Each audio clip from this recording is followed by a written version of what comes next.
this. Kung lahat tayong interesado dito, and as users of social media, yung iba sa mga vloggers dito, habang nag-expand ang waistline natin o nangangayayat tayo, things change. How many of us started out on Friendster and then moved on to Facebook? How many of us have used all sorts of different social media and lilipat tayo kung saan lilipat natin mga kaibigan natin, igamit tayo ng teknolohiya. Ang cellphone mo ngayon ay pang-5, pang-6, pang-8 cellphone mula na nagsimula ka na mag-vlog. Your camera you're using now started off, magaling na pala yung 2 megapixels, ngayon it's 8 megapixels and beyond. Change, di ba, as they say, is constant. Your choice is whether you will be an agent for change or against it. So, this became the defining moment for all of us. Siguro kung maghahanap ka ng punto kung saan talaga nag-iba ang buhay nating lahat, it was this event. For some Americans, if you remember, it was, do you remember where you were when Kennedy was shot? Di ba? Yung iba, do you remember when there was the moon landing?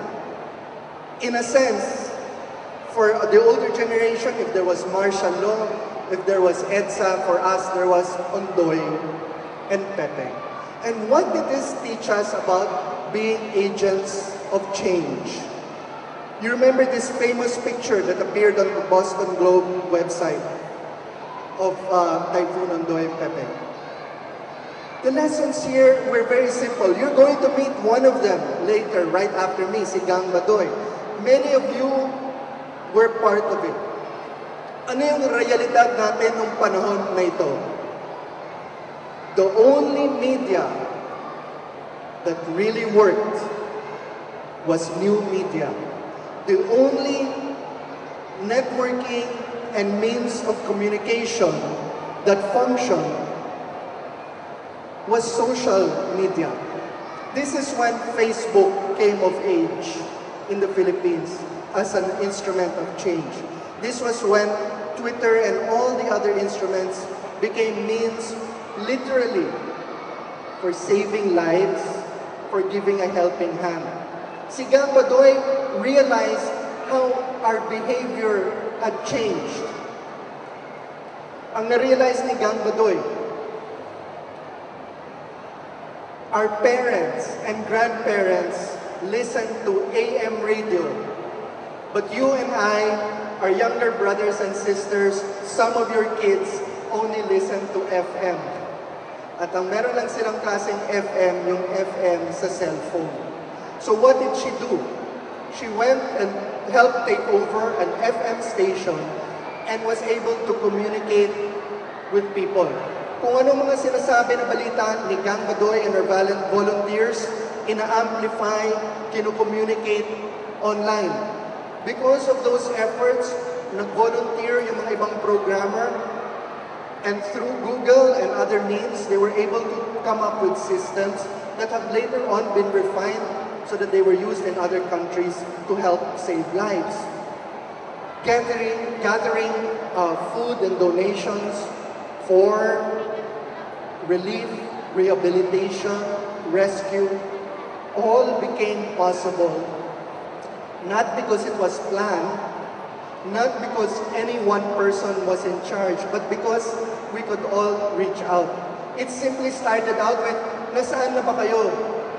Nawawala ang kaibigan ko. Ano ang gagawin natin? Kawawa mga tao doon, wala ba tayong magagawa? And people did it. They didn't ask for anything in return. They didn't form an organization. And in fact, it stopped there. But I think it was able to prove that because of all of these examples, you have changed. The end result of this has changed life for the better, I think. Citizens learn to demand of their leaders, ano ba ang ginagawa nyo para sa panahon ng disaster? Anong ginagawa nyo para bigyan kami ng information? more and more of us are demanding, to use the famous line, to be informed. And more of us are refusing to say, but I was not informed. So, let me close by asking you, what have you done? Remember what Kennedy famously said, ask not what you can do for your country, what your country can do, but what you can do for your country. Diba?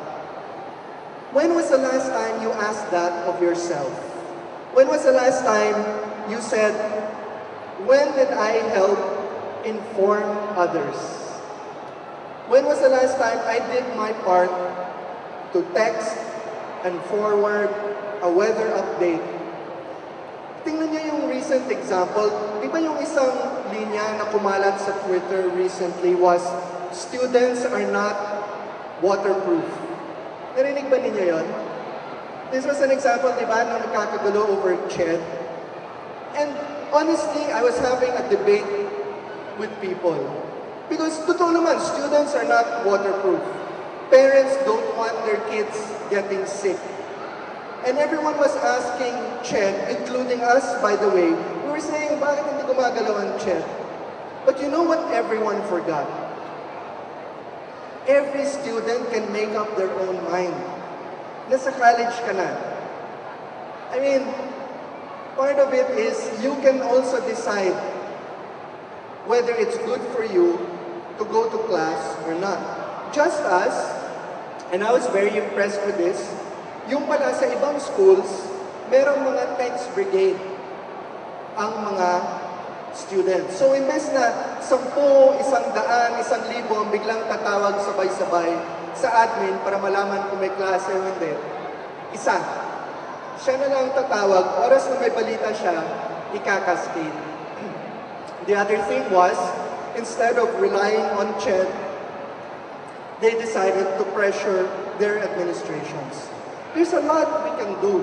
And there's a lot we can ask and do so that we are informed and not having to wait for someone else para meron tayong mabintangan. So, please visit some of the things we have online. Of course, may konting self-promotion for our office. There's the official Gazette. Please visit the museum and library. These are all yours, by the way. So, let us know kung may thumbs up kayo para dito or you don't like what we're putting up. We need to know your feedback so that we can know what to do and achieve some sort of change. So thank you very much for being able to talk to you this evening.